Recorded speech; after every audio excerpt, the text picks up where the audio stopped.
what's the Prime Minister saying? Is he taking the mickey out of us? Because is he lying to us? Because if the French can do it and are doing it, but he's saying the English cannot do it, what's the situation and what would you do?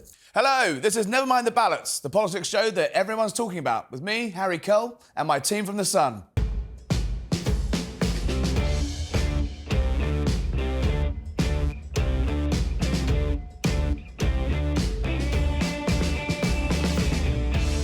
Another week, another record level of boat crossings. As Rishi Sunak's emergency Rwanda bill might finally clear Parliament, will it be wheels up for the deportation plan? Not in any meaningful way, says this week's guest. Robert Jenrick, a personal friend of the PM, quit as immigration minister late last year, warning the direction of the government's policy on immigration was doomed. And he was at the centre of this week's common rebellion over banning smoking. Are we seeing the emergence of a new standard bearer for the right? Let's find out. Robert Jenrick, welcome to Never Mind the Ballots. Thanks for having me. Great to be here. Good. You were one of the key architects of the Rwanda plan in your time at the Home Office, yet you were also one of the 11 Tory MPs who voted against it at third reading. Do you want the planes to go or not? I do. I think the Rwanda policy is an incredibly important one. You've got to have a deterrence. We're living in an age of mass migration. You're having thousands of people crossing the channel. It's costing millions of pounds a day. We've got to fix this problem. The public are yearning for us to do that. But I don't think this policy works. That's why, reluctantly, I resigned as immigration minister at the end of last year. There is a better way to do this, but it is a more robust policy than the one, unfortunately, that the government has settled on. But by voting against it, surely you're willing it to fail? No, I put forward amendments to try to improve the bill, to create a system which would have meant that people could be detained as soon as they arrived in the UK.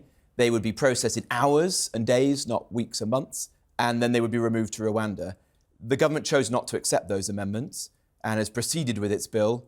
I hope it succeeds, but I don't think that a small number of symbolic flights is a deterrent. How many think you actually need to be the deterrent you need to stop people coming over? Because we're talking a handful of figures now. Well, I think you need hundreds, if not thousands of people being sent to Rwanda. Multiple flights a week? Yeah, but the key thing is that people would be detained immediately upon arrival. What the government seems to have settled on is a small number of people who've been in the country for a very long time. I don't think that's going to work. That's why I resigned. But of course I hope it succeeds, because this is an issue that is so important to the public. You used to be an auctioneer here. What value would you give the Rwanda bill in its current form? Is it going to do anything, or is it? I don't think it works. You know, I think this is a bill that posturing. I think this will fail, but a better way is possible.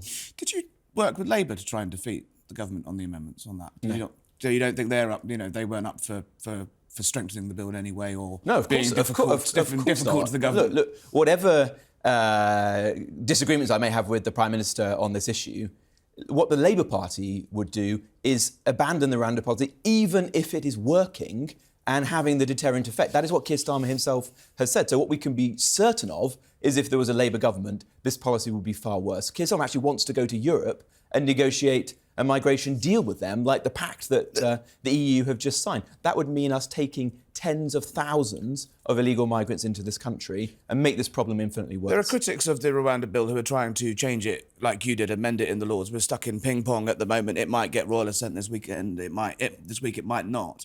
Were there any Lords amendments that you thought were reasonable? No.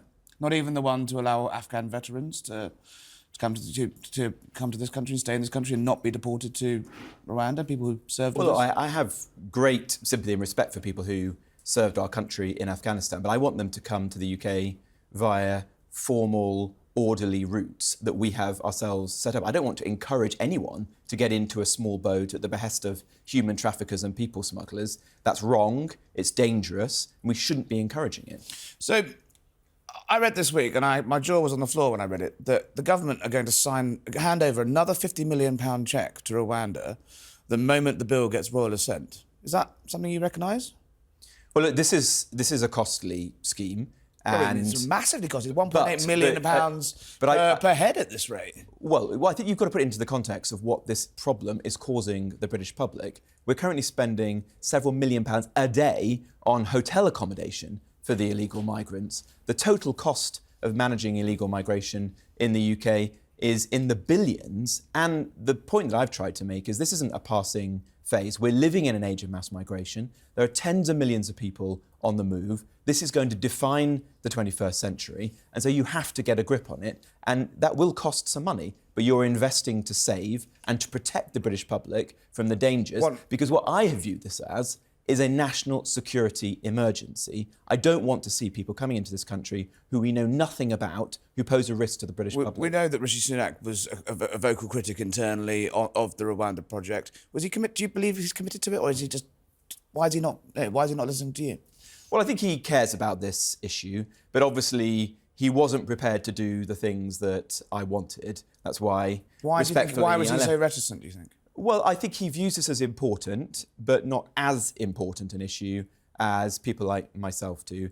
I view this as a crisis, as a national security issue. There are people coming into this country who mean to do us harm. There are subjects of interest being followed and surveyed by our security services who have come across on small boats. So potential terrorists. Exactly. If you take that view, as I do, then you have to do whatever it takes. Then Rishi Sunak is clearly letting down national security by not going harder. Then, well, is that your accusation? I think that you have to do whatever it takes to stop this, and that's why I was willing to do the most robust measures. And what I learned as immigration minister when I spoke to counterparts in Greece, in Australia, the few countries in the world that have actually fixed this problem. When I went to Texas recently to meet the governor and see the border there, where they are making good progress in reducing the numbers crossing. Only the most robust measures actually work. So if you're serious about this, you would do them. We're going to talk about legal migration later on, but I just want to read you something that you said. In fact, I was going to read your reader's question, but we'll get to that in a minute. In your resignation letter, you said, "I refuse to be yet another politician who makes promises on immigration to the British public but does not keep them." You're talking about the Prime Minister there, aren't you? No, I'm talking about politicians throughout the whole of the last 30 years of parties of all political stripes. I think that the public have consistently voted for most of my adult life for controlled and reduced migration, whether that be legal or illegal. And political parties, governments, have failed, have let the public down. And I think that that has been a disgrace. Mm-hmm. It's led to a whole host of serious issues for our country. On the legal front, I know we're going to speak about that in a moment. It's damaged our economy. It's fueled the housing crisis. It's meant that we live in a less united and cohesive country than the one that I want to build. And I'm not prepared just to be another politician that goes along with that. I want us to take the decisive steps that are necessary to control our borders and to reduce significantly the number of people coming illegally. To be fair, then you felt you could not do that while serving in this government, then? No, I made the argument within government, and we had. But you lost the argument clearly. Well, you'd still be sitting at the cabinet table. Not entirely, because, for example, on legal migration, I negotiated with the Prime Minister the biggest ever reduction. We'll get on a to set that. of measures there, but not as much as I would have liked. I'm going to read you a question that someone sent. One of our readers sent in. He said, "When migrants come to this country, they're giving hotel accommodation, food, clothes, and money, while British homeless people live on the streets. Why is that? You used to be housing minister." Yeah, well, I think that's completely wrong. The hotel policy has been a major failure. It has encouraged people to come to the UK. Bear in mind, almost everyone who's coming across on a small boat is leaving from a place of safety, France, a country with a fully functioning asylum system. One of the things we need to do is to make the UK significantly less attractive to illegal migrants. And that means thinking about how we accommodate them. I pursued, for example, disused military sites that would be more rudimentary than putting people up in hotels. We've also got to crack down on the ability of people to work illegally in the UK. I massively hiked the fines for employers who were employing people who shouldn't be here and had no right to work. Those things are really important. Just quickly, would you ever countenance ID cards to discourage illegal work here? I'm open to the arguments for ID cards. I don't think it would be decisive. But when you speak to counterparts in Europe, what the French say, they basically say we're El Dorado. They say it is one of the reasons why, because people are able to come here, access the NHS, work illegally. So I think there are arguments in its favour. While we're on the housing subject, another reader writes, "Could you please explain to me why nothing close to affordable housing is being built in this country, despite previous promises, including you as minister?" Well, in my defence, when I was housing secretary, the number of homes being built in this country reached its highest level. But you've been a vocal critic for 35 years. I think we need to build far more homes. It's a matter of intergenerational fairness. It's completely wrong today that young people can't get on the housing ladder.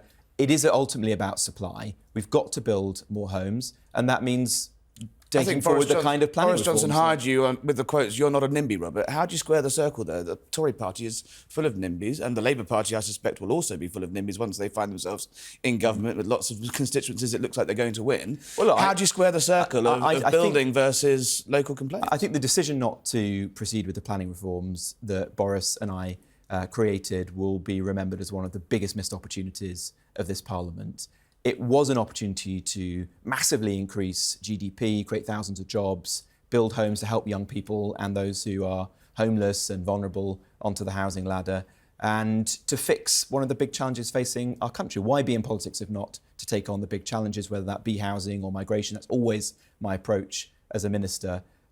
I want the party to do more. We can actually, even in the time remaining, we could do more. How? There is, for example, a bill, a 6-clause bill that's ready. Michael Gove's team have drafted it, which repeals some of the EU regulations on nutrient neutrality. That would enable us to unlock 150,000 new homes. We could bring that to Parliament tomorrow. There's not a lot happening in Parliament. That's exactly what we should be doing, filling the remaining time of this Parliament to do good things for the public.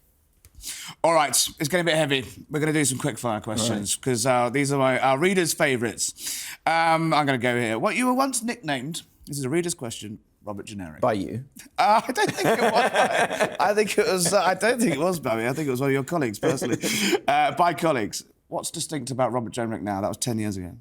Well, I don't think that was fair back then. I certainly don't think it's fair today. I mean, not many people resign on a matter of principle from Cabinet. I think people can see that there are issues, whether it's housing, immigration, ensuring that net zero is approached in a far less zealous manner than we're doing today, where I'm trying to make big arguments. And you've had a bit of a rebrand, though. As the Sun on Sunday have been closely following. You've got a new hair.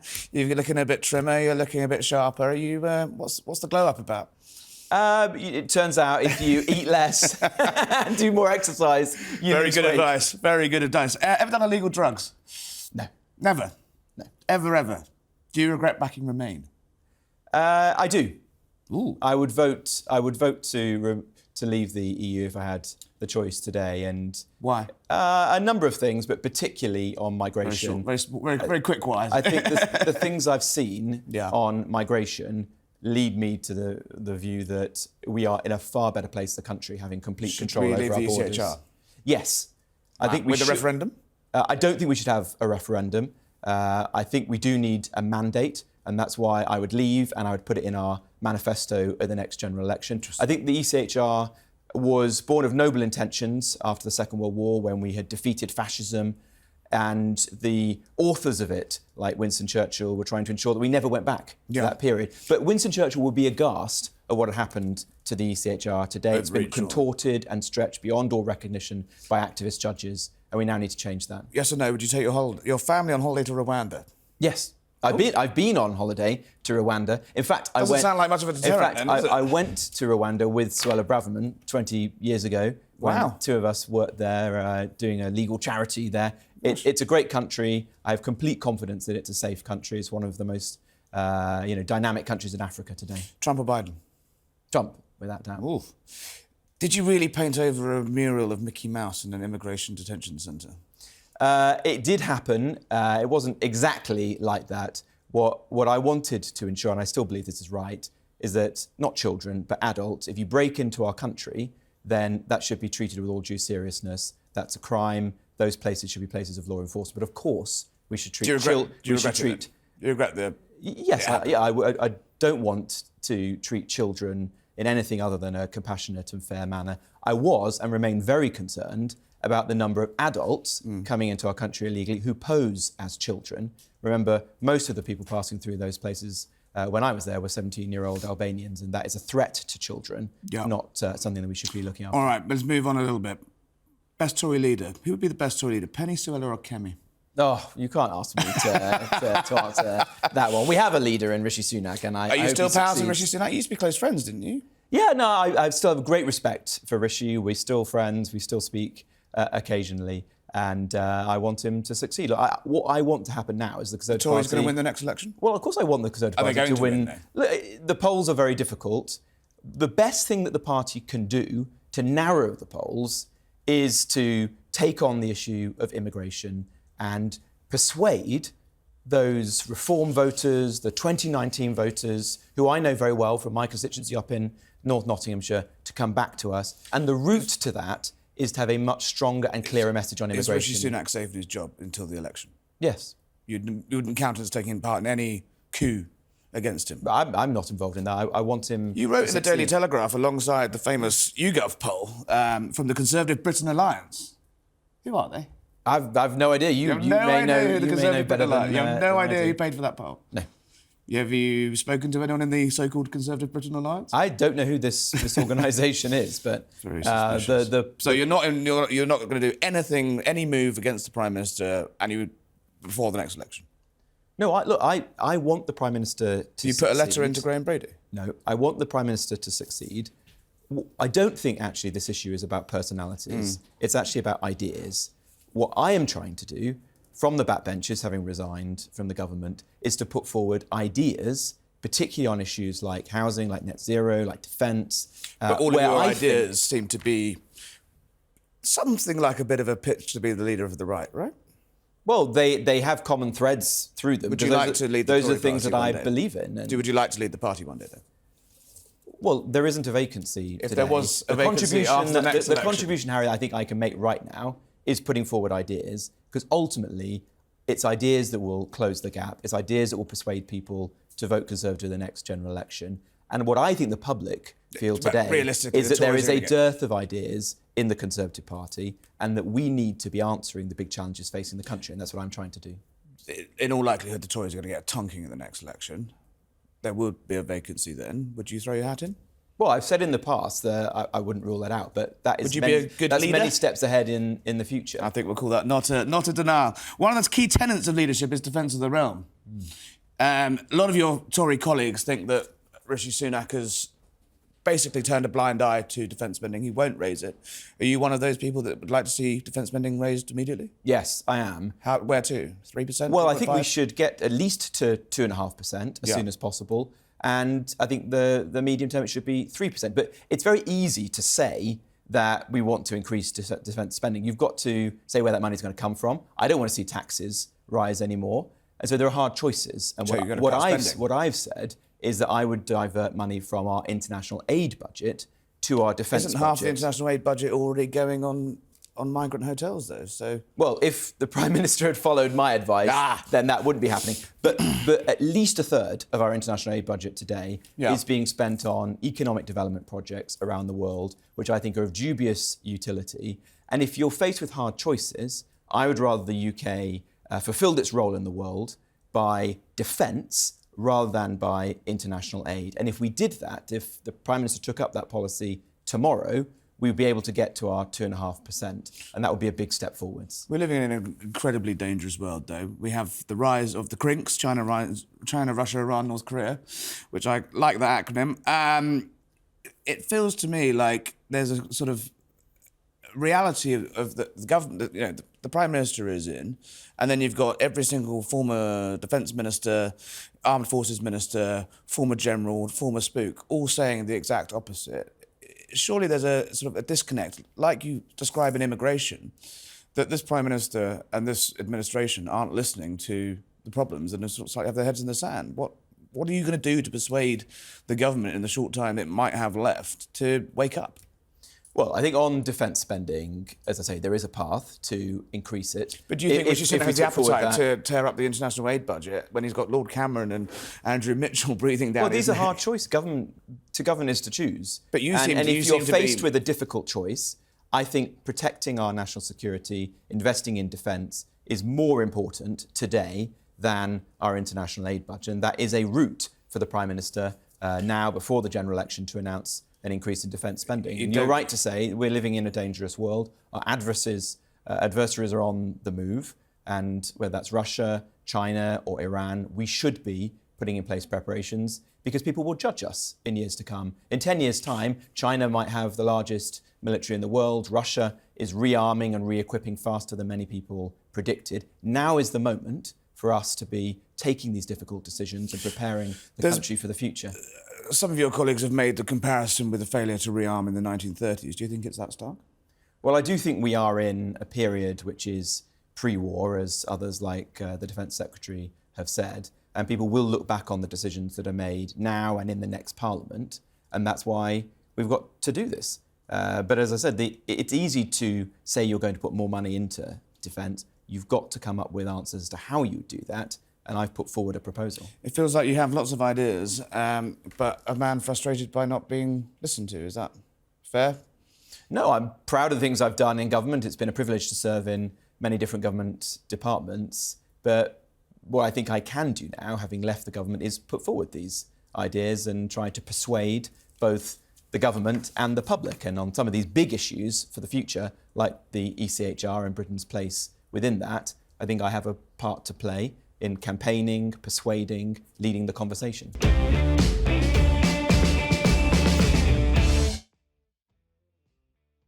Listen to Mind the Balance. Still with me is Robert Jenrick, but joining us is our Sun Transport Secretary, Grant Davies, and making his Never Mind the Balance debut, the godfather of the Sun, Trevor Kavanagh. Welcome. Right, Robert. Legal migration. Park the Rwanda stuff, park the boats. Do you still want a cap on legal migration? Yes, I do. What is it? Well, I don't think there's necessarily a fixed number, but it's got to be very... You can't have a cap if it's not a fixed number. It's got to be... Well, I haven't got a formed view on what the fixed number should be, but it's got to be very significantly less than where we are today. Look, I think the great reform was leaving the European Union. For the first time in my lifetime, we gained control of the levers of migration in a way we could never have done beforehand. But we made all the wrong decisions. In fact, I think we betrayed Brexit. The points-based system that was created was not points-based at all. It was one of the worst policy decisions of the 21st century. We've got to change that. The good news is we can. How? There are things that Parliament could do tomorrow that would reduce the numbers of people coming into this country very significantly. What is it? What's the plan? Go on, tell us. Well, I'm going to set out next week some of those ideas. But presumably, it's tightening up spousal entries, tightening up visas, things. Yeah, well, we've done some of those things already as a result of the package that I negotiated with the PM at the end of last year. But I viewed that as just the first step. There are other things that we could do which would fundamentally change this. And just want to say, why would we want to do this? It's because mass migration is harming our economy. It's undercutting workers' wages. It's fueling the housing crisis, making it more difficult for young people to get on the housing ladder. And the pace of change in our country is just too fast, and it's undermining community cohesion. Grant, what would you like to say to Robert Jenrick? Are you convinced by this as a man to turn things around? Not really. I'm not convinced with anything that the Conservatives are doing at the moment. It's quite depressing. A couple of weeks ago, the PM was here. I asked him about the transportation of boats from Calais to Dover. I said, what about putting the Navy in the Channel? He said, can't do that for loads of reasons. We can't do it. Today we learn that the French Navy are escorting the boats into our waters, and border fast are picking them up and taking them to Dover. So what's the Prime Minister saying? Is he taking the mickey out of us? Because is he lying to us? Because if the French can do it, and are doing it, but he's saying the English cannot do it. What's the situation, and what would you do? Yeah, well, I share your anger and frustration at the present situation. Cab, Robert. They're all talking you about are it. speaking for the vast majority of the British public. The French could do a lot more. The French could intercept the boats in shallow waters, turn them back, and take those people back to France. The Belgians are doing that, and that means that almost no boats leave from Belgium. There are even beaches where half the beach is in Belgium, half is in France. The boats deliberately leave from the French half of the beach because they know the Belgians would do it differently. And we're giving the French money, though. Yeah, I think millions of pounds. I think the French could do a lot more, and I'm as frustrated as you are by what's happening. Would you put the boats in? Well, we have tried to use the military, and that didn't have the effect that we wanted to. That happened under Boris Johnson. It wasn't exactly. Patel. But I think we could do more. No, you're right. We could do more on that. I actually don't think so why are we not doing more, Robert? I mean, you've been in power, not having to go at you personally, mate, but the Tories have been in power for 14 years, 80-seat majority, and it's only now, with an election looming, you seem to come out with all the right answers. You're saying, and we understand. No one's been listening to the working class like myself. You know, I get people in the cab all the time. And apart from what's on the telly tonight, the next subject they hit me with is immigration. Yeah, it really is that important. I resigned from I know cabinet. you did. I gave up my ministerial job Any chance you could speak to Rishi? I do speak to him. I try and persuade Still pals? him. Yeah, I hope so. Yeah, I like and respect the Prime Minister. But the point you're making is absolutely right. We need to do more. The version of the Rwanda policy that I propose would have meant that any one of those people, as soon as they've set foot on British soil, would have been detained, removed within hours to Rwanda. That is a way to stop this, ultimately. We shouldn't actually be relying on the French. You don't rely on the kindness of strangers to protect your own borders. We need to do this ourselves, and that means having a much more robust policy. Okay, but Rishi's saying it's going to cost £500 million. How can this government, who are potless at the moment, put aside £500 million to send a few, flights to Rwanda, and only a minuscule amount of asylum seekers are going to go? It's not enough. It's too small. It's too weak. It's no good. Yeah, no, I totally share. I think it's a disgrace that we've not done more. It is a disgrace. Every day there are hundreds of people crossing the Channel. Those people are going to cost you and other British taxpayers millions of pounds. And we know that there are crimes being committed by people who come illegally. We know that there are terrorists who've entered the UK. You've got to take the most robust approach. In fairness, on the cost issue, it is worth spending money on this issue because you can't put a price on border security. You want to ensure this country has the most robust procedures. And if that policy succeeds, and I believe it can do if done properly, then it will break the business model of the people smugglers and it will save the public money in the future. But in all reality, is it not this government want cheap labour coming across the pond? Is it what they want? Well, that's a question of legal migration. And I think you're right. It's not this government. It's every government in my lifetime has gone for an economic model which is reliant on cheap foreign labour. And that's had the effect of undercutting British workers' wages. It discourages businesses from investing in skills, productivity, technology. It's made it harder to get on the housing ladder, particularly in places like London where it's so expensive. I think that model is broken and we need to do something totally different. We need to fix it. And that is why I'm making this argument that we should be reducing migration. We know the problem. Down it's how to you the fix tens it of is the key. Trevor Kavanagh, you've seen more than your fair share of politicians come and go, and the immigration story really rise in this country in the last 30 years. What do you make of the current situation? Well, I think that we know the root of this was the Blair government, but when the Conservative Party came in coalition, David Cameron promised that he would reduce immigration to the tens of thousands. It was, at that time, 250,000, 250,000. It was last year, while you were still Immigration Minister, 1.2 million gross, admittedly, but you're not in control of departures, you're only in control of admissions, and you allowed 1.2 million in. Now, we know that the problems of illegal immigration coming across the Channel is hugely annoying. But what really frustrates our readers and our viewers is the fact that 1.2 million people are coming and taking their jobs. And we've got 9 million people in some form of unemployment at the moment in this country. How do you justify that? Well, I don't think you can. I think that it's a mistake. It is bad for the economy. There's been a view for a very long time that legal migration is an unalloyed good, that it makes us richer. The evidence suggests the opposite. That hasn't been the case as far as our viewers and readers are concerned. Well, the people who are actually on the receiving end Yeah. of the cheap labour that's putting them out of work or effectively affecting their wages, for sure. Yeah, and last year, only 15% of those people who came in to the UK legally even came in for work purposes.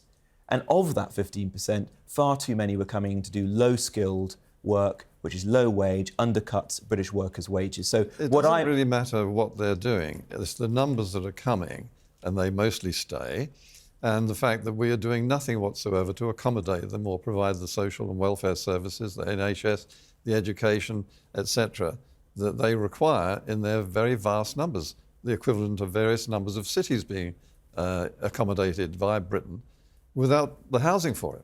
And you're a housing minister. I completely agree. I mean, two of the issues I've campaigned on in my time in Parliament have been building more houses and now reducing the level of migration. We'd have to be building a new home every 5 minutes, day and night, just to keep up with the number of people coming into our country. Sure, but the fact is that you've been in office for nearly 15 years. Well, if you look at my own personal record, I negotiated with the Prime Minister. In fact, it only happened because I threatened to resign. The largest intervention on legal migration that we've ever had. It will reduce the number of people coming into this country by 300,000 a year. But I view that as a first step. We've got to do more. Robert, don't you feel... The good news is, as a result of leaving the EU, we could now make changes tomorrow that would bring it down to a much lower level. But you're not, right? And what I'm saying is, when I interviewed Boris Johnson, when we were doing the Sun was doing the EU referendum, he promised an Australian-style point system, right? People that, if we vote for Brexit, as they keep saying, we control our own borders, we'll have a say who comes in, we're going to do a point system. So people bought into that, right? Now, we've got nothing like it, and it's getting worse. So I know what you're saying that you've done. You've tried to stem the tide, but from a Conservative party that's been in, like you said, Trevor, 14 years.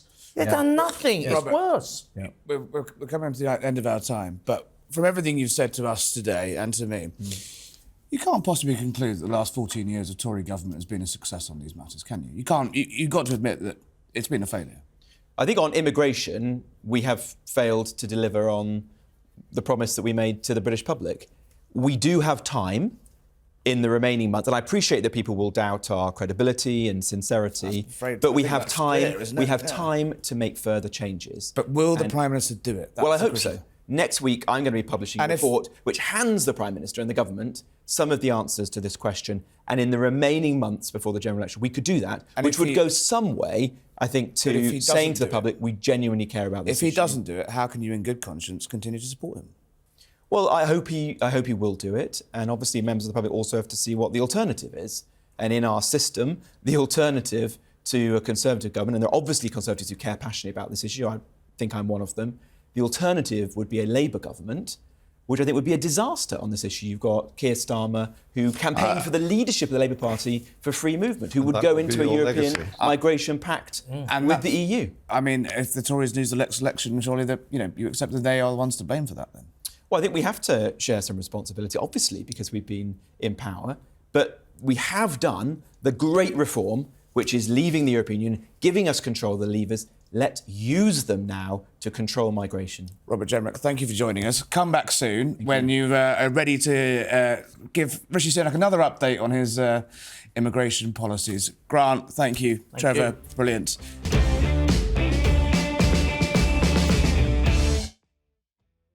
As Iran threatens to use a weapon not yet known to the world, and Israel molds a direct strike on its long-standing enemy, are we teetering on the brink of a major escalation in the Middle East? Joining me now is Kasra Arabi from the United Against Nuclear Iran and Jerome Starkey, our defence editor. Kasra, we've been hearing all sorts of noise out of Tehran about this weapon that hasn't yet to be seen. What's your understanding of what that could be?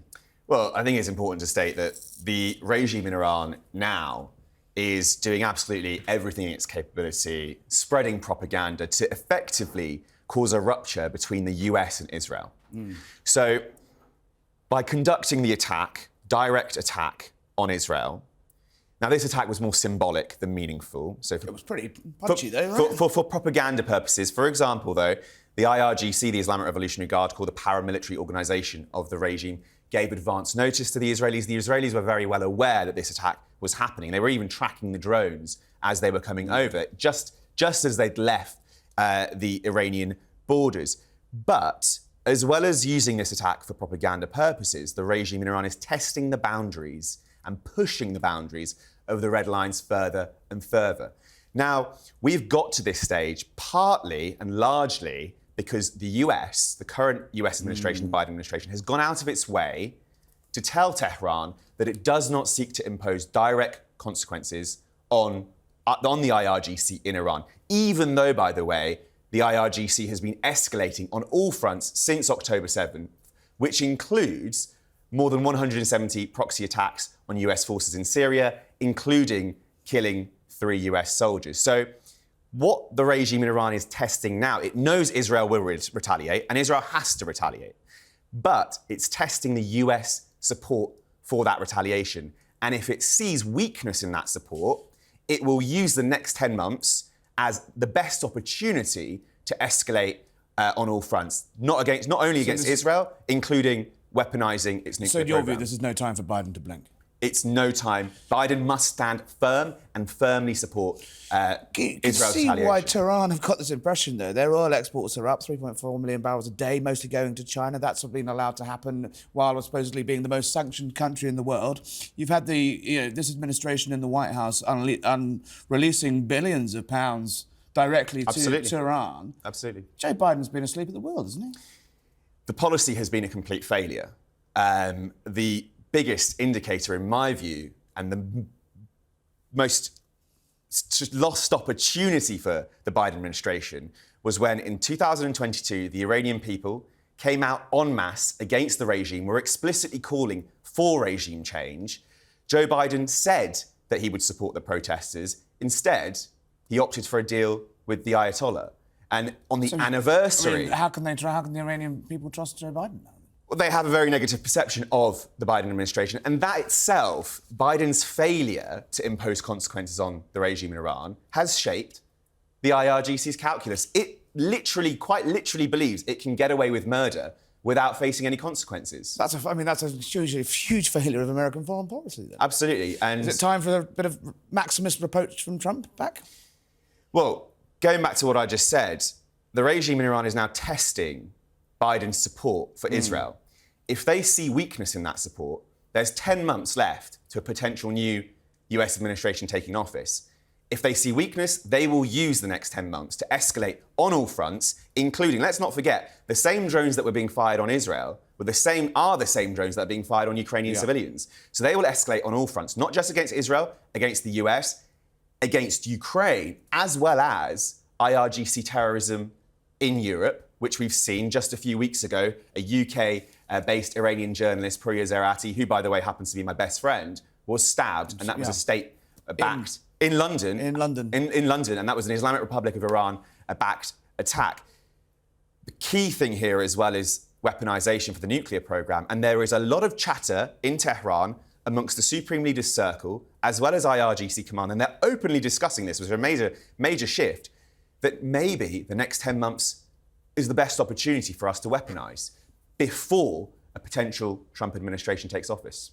Jerome Starkey, Sun Defence Editor, we're hearing the IRG operatives on the streets of London stabbing this man's friend. There's a live debate within the British government about prescribing the IRG. What do you reckon? Well, Harry, thank you for having me on. Welcome to Never Mind the Balance, your debut. Thank you. Nice to see you back in this country for once. I think the first thing to say is a lot of what the IRGC does is abhorrent. It exports violence, death, destruction, destabilisation to many parts of the world, including, as we've heard just recently, an attempt in London, what could have been an attempted assassination or deliberate intimidation of that journalist on the streets of London, an organised stabbing. It's behind, it arms, it resources, it directs its proxies such as Hezbollah, such as Hamas, indeed similar proxies in Iraq as well. But nonetheless, I think there are two other things to keep in mind. One is that, make no mistake, the world is on a knife edge at the moment, and the priorities of US and indeed UK foreign policy at the moment are avoiding World War III. That might seem hyperbolic, but if the conflict between Iran and Israel spirals into a wider Middle East conflict, if what's happening in Ukraine and Russia spirals into a war with NATO, and though both of those things could happen, there's also a possible flashpoint in the Indo-Pacific with Taiwan, China and America. So there's a lot at stake. Taking that aside, I would point out that, whilst prescribing terrorist groups, has an effect, it doesn't get rid of them. And also we should make a distinction between the IRGC, which is effectively a branch of the Iranian state. Now, we might not like what they do. A lot of their tactics echo terrorists. But the point is a lot of their tactics also echo things that the KGB might have done during the Cold War, things that branches of other hostile states and intelligence services do: assassinate people, kidnap people, create destabilization. And I would argue that right now, just lumping them in with terrorists is the wrong thing to do. That's, in my view, a complete misinterpretation of what the IRGC is and how the IRGC actually understands itself, how it identifies. The IRGC does not affiliate itself with the Iranian state. Its name is the Islamic Revolutionary Guard Corps. It is different from the conventional armed forces of the Iranian state, which is the Artesh, the regular military, which is designed to protect the territorial borders of Iran.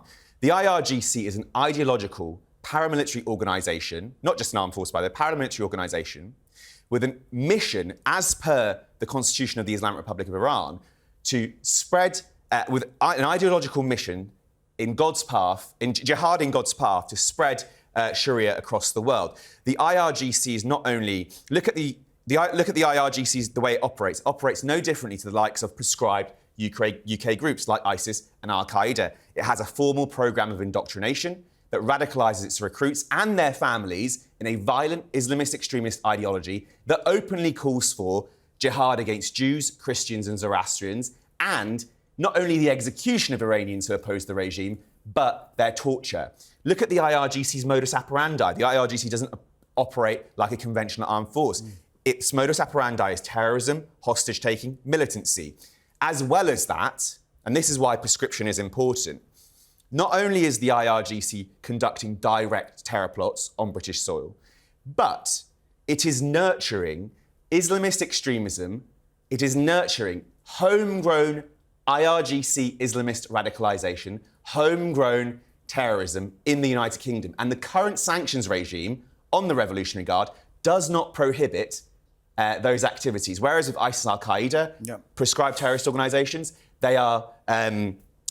those activities, its ability to disseminate jihadi propaganda is fully curbed. The IRGC currently is able to do that, and only prescription can change that. Jerome, that sounds like a hefty list of negatives to be the back channel between Washington and Tehran, right? Well, let's make I want to be clear. I am not condoning or in any way sort of appeasing what the IRGC do. The point I'm making is that, you know, we lump them in with terrorists.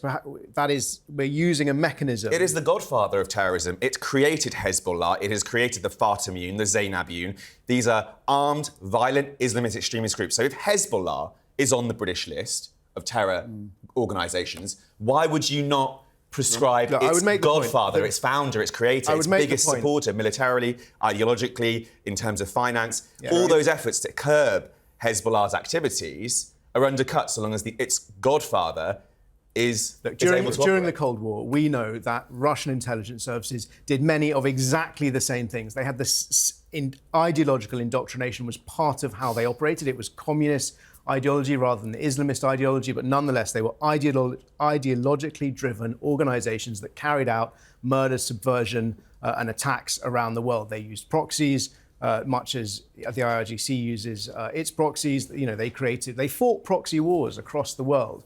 My point is that the IRGC is, to all intents and purposes, a state-backed, state-controlled organization, because the Ayatollah who controls the IRGC, you know, ultimately controls Iran, and therefore we need to find a way of tackling them, a way of curbing what they're doing, but I don't think lumping them in with organisations like Al-Qaeda is necessarily the right way to go. Gents, I'm afraid we're going to have to leave it there. We are out of time. A debate that I suspect is going on quite lively right now between the Foreign Office and the Home Office as well. Absolutely. Kazra, thank you for coming in. Jerome, great to see you. Stay safe on your next trip. And don't go anywhere, because next it's Liz Truss.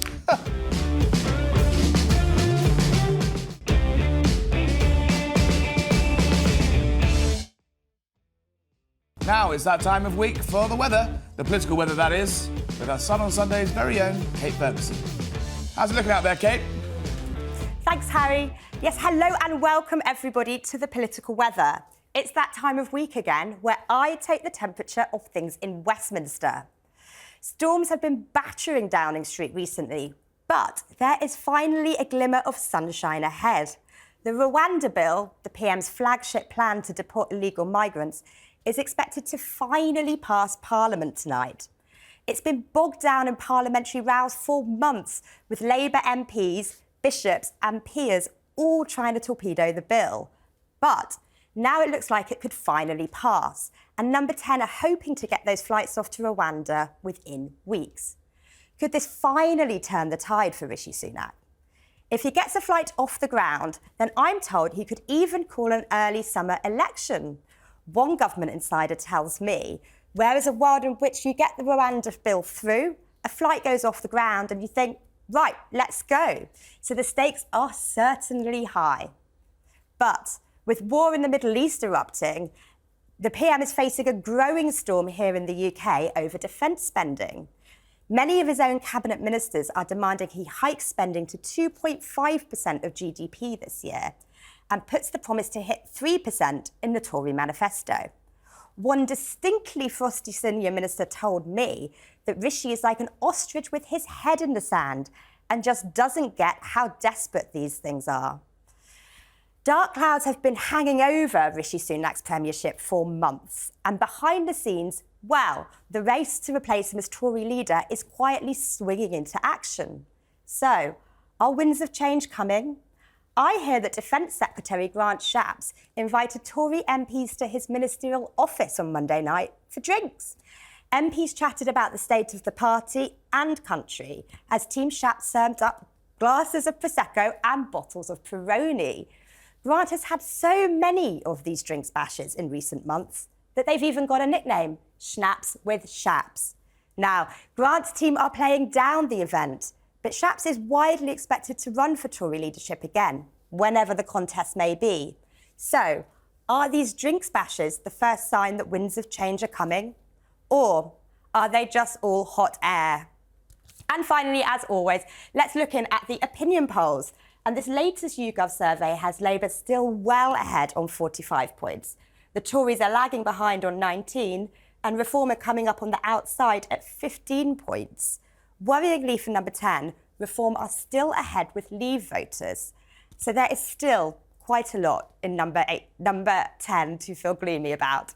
Back to you, Harry. Thanks, Kate. Schnapps with Shapps is easier for you to say. Next, earlier this week, I spoke to former Prime Minister Liz Truss about everything, really, from the Rwanda bill to the late Queen's final words. You can watch the entire interview on The Sun's YouTube channel, but I started off with asking the former Prime Minister whether Britain would be better off leaving the ECHR. I think we need to leave the ECHR, but I don't... With or without a referendum? No more referendums, please. No more referendum. I agree with you. But you'd need a massive mandate from the people to do that. You would, but it's not enough just to leave the ECHR. What else do you need to leave? We've got to abolish the Supreme Court. Bring it back into the Lords, or...? Yes, bring it back into the Lords. I presume the OBR is pretty high on your hit list as well. That's definitely... Although, and what the OBR do with their modelling is they actually encourage governments to have higher immigration. Yeah. Because they essentially try and force governments to trade off tax cuts for immigration rises. But the other thing, we've got to leave the ECHR, abolish the Supreme Court and abolish the Human Rights Act. So just strip it back out. Yeah. So, and what, the British Bill of Rights? I think the Tories tried to do that 3 or 4 times in the last... I prefer the traditional Bill of Rights that it's always... I mean, Britons have been free for many, many years. The idea that human rights were only invented in 1997 is a Blair fiction. One of the... All that he's invented is rights for people that shouldn't be in our country. One of the sort of most totemic moments where, you know, the public can see Britain coming up against the ECHR, grounding of flights of Rwanda. Big issue this week. What is, you know, is that a policy you think is ever going to get off the ground, ever going to work? Would you have kept it if you'd been in power? I believe it's a good policy. I think we should expand it to more countries rather than solely Rwanda. But it's fundamentally a good policy. It's based on the policies the Australians use to deter illegal immigrants. The problem is it's being blocked by the courts. That is the problem. This is what I'm saying, that we don't have a judiciary that is sufficiently accountable. And so, a bit like when we left the EU, but still ended up with... I finally think it's a good idea, because you were never you were never a Remainer, but then I remember talking to you in the past about how you never really considered it to be a top 10 issue facing Britain. You know, the overregulation and taxation of this country is done domestically rather than from the EU. Do you think it's been worth all the pain and hassle? I think it is a good thing that we've left the EU, but the problem is we've still got all the EU laws on our statute books, and the EU mentality is still there. And you link that back to the bureaucracy, or is that a Rishi thing? Is that a deep state thing? Or? It's to do with the bureaucracy. So the bureaucracy still operates as if we were in the EU. Do you have? This is why I do think, and so do the courts. Do you have any sympathy with your successor, Rishi Sunak? Do you think he's similarly bound by a disruptive party from the other side, not the side that got rid of you, but the side that that sort of support you? Do you think he's equally sort of cuffed in this mess that you set out? If we go back to 2022 and the leadership election, my analysis of the situation was the status quo was not delivering, and that if we wanted economic growth, if we wanted to be able to face the electorate with the situation having improved, we needed to change things. His analysis was more status quo based. And you think and has that changed in office? He was the Chancellor that increased corporation tax. Has that changed in office, though? You're a serving Tory MP. Do you think he has done enough to turn things around? Well, what I would observe is that, we need to do more. What would you do differently if you had it all over again? And we'll talk about what the future in a minute. But if you had it all over again, what would you have done differently as a minister? Apart from take the Queen's advice and slow down a bit. Well, I think the big issue around the mini budget, which I still believe was right. I believe if the mini budget had remained in place, weren't you trying to do 5 years worth of economic reform in 15 minutes, though? No. All I was trying to do is not raise corporation tax was the main measure in this budget. And cut the problem tax, is, and cut national insurance and various other measures that weren't really that trailed during your campaign. Well, in the campaign, I'd explicitly said I was going to get rid of the health and social care levy. The top rate of income tax wasn't raising any money. So we had a tax in place which was just essentially virtue signalling. But isn't that politics, though? Anyway, I was trying to answer your previous question. We'll go there. We'll slow down. I know, slow down. So the big issue was, once we announced the mini budget, is first of all, the Governor of the Bank of England the night before announced he was selling £40 billion worth of gilts and didn't raise interest rates as much as expected. So the market was disappointed by that. But also, on the Monday, it became clear that we had a massive issue with LDI's liability-driven investments. And that was what created the really difficult scenes in the market, because those pension funds then had to try and fund cash calls. And if you ask me what, knowing what I did now, that there was this massive tinderbox. The Bank of England governor ought to have dealt with that issue. So you blame Andrew Bailey more than your own side? I believe that Andrew Bailey has a large share of the blame, yes. Have you told him that? I'm telling him that now. Very good. Andrew Bailey, if you're listening, watching, please do join us another time. So do you and by the way, just on this, I am constantly getting trashed in the left-wing media, obviously not in the Sun, but in the left-wing media, about my failings. And I totally admit that I've got failings, but what scrutiny has Andrew Bailey been placed under about his role in this? What scrutiny has he been placed under about the LDI scandal, which he presided over? This guy is paid twice as much as a Prime Minister, much harder to sack than a Prime Minister, and yet the media put very little scrutiny on him. Do you not agree with that, Harry? I'm an impartial observer to all these you're matters. about as impartial as the Bank of England. Outrageous. Can't come in here and just insult me. The Queen, you write in your book, said, pace yourself. Do you wish you had? Well, I think, look, she was an extremely wise woman, and so on the ball and so wise in what she said. I think I was in What else did she say? Tell her. Well, she said, she talked a lot about all of the issues that were going on, all of the issues in the PM's inbox. She was amazingly across absolutely everything that was going on.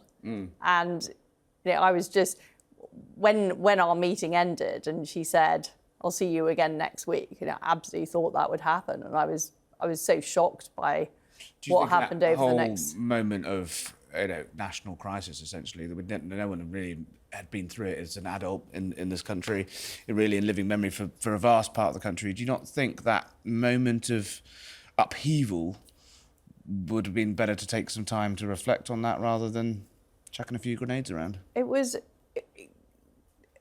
The difficulty was that we'd already had quite a long period of hiatus. There were a lot of issues that had mounted in the inbox over the course of the leadership election. And things like the energy prices expected to go up to £6,000. It did mean that we had to act quickly.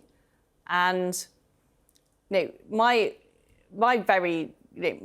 view of politics, which might be different from some of my colleagues, is that people don't actually vote on the basis of what press releases the government puts out.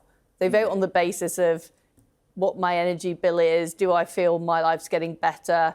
Is my kid's school okay or not? Can I get an appointment on the NHS? And with only 2 years to go, and all these very serious issues mounting up, I thought it was really important to act quickly. And I'm not convinced that having waited longer would have changed any of the fundamentals, because it wouldn't have made the Bank of England suddenly in favour of my policies, or parts of the Conservative Parliamentary Party. Or that pension issue. I've thought a lot about this, and nobody has yet managed to lay out to me a path where these things could have been delivered. So my general conclusion was that I was in a pretty impossible position. But maybe the Harry Cole premiership would have been different. I don't know. We live in hope for that. Come back, yes or no? I'll come back on this show. Come back on the show. But would you like to come back? Would you like to serve in office again in any capacity?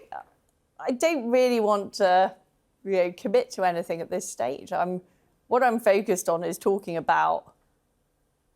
I think I have got quite a unique perspective, having spent 10 years in government, having got right to the top, having had numerous battles in 6 different departments. And I want to use that learning. I think we call that on Never Mind the Ballots, not a denial. We're out of time, but former Prime Minister, one day Prime Minister again, or Chancellor under Priti Patel, perhaps? Liz Truss, thank you very much. Thank you. Thanks, Harry. Now, remember, that whole interview is on The Sun's YouTube channel.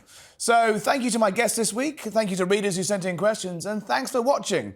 Next week, we have a very exciting show where we look at the other big election happening this year in the United States. You will not want to miss it. This was Never Mind the Ballots. Good night.